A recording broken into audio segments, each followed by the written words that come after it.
Presented by क्रांति music. ये भैया एगो लड़का एगो लड़की से बहुत प्रेम करता, बाकी लड़किया बिना कहल शादी करके ससुरा चल गई बिया। लड़कवा प्यार में पागल होके घर परिवार छोड़ के इने उने भटकता। एक दिन के बाद हो लड़किया मार्केट में मिलल बिया। आ लड़कवा देखले बा आ का कहता लड़किया से, आई परवेश हिटलर से सुनी।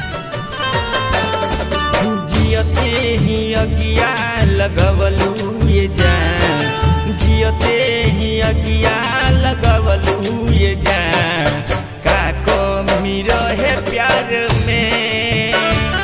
अरे जियते ही अगिया लगवलू ये जान, का कमी रहे प्यार में। अरे ए हर जाई तू पागल बनवलू देके दगा प्यार में।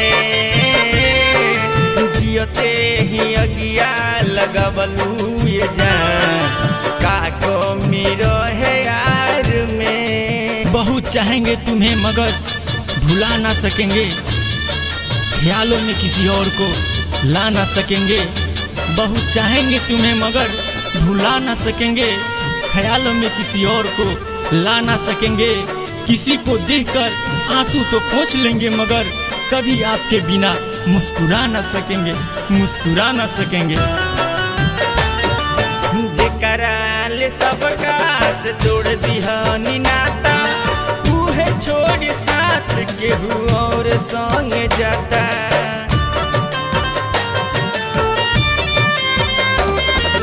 जेकराल सबका से तोड़ दिहनी नाता, उहे छोड़ साथ केहू और संग जाता।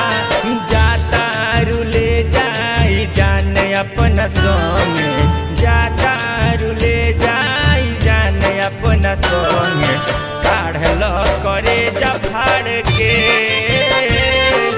जियते ही अगिया लगवलू ये जान, का कमी रहे यार में।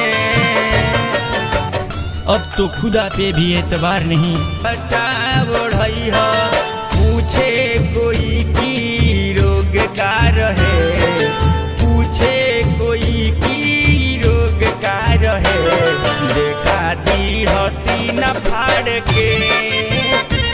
अरे जियते ही अगिया लगवलू ये जान, का कमी रहे यार के। मौत मांगते हैं तो जिंदगी खपा हो जाती है, जहर लेते हैं तो वो भी दवा हो जाती है। मौत मांगते हैं तो जिंदगी खपा हो जाती है, जहर लेते हैं तो वो भी दवा हो जाती है। तू ही बताए दोस्त क्या करूं, जिसे भी चाहा वो बेवफा हो जाती है, वो बेवफा हो जाती है। जमना जे अखिया में रखनी बसाई, उहे रे अखिया के दिहलू रुआई।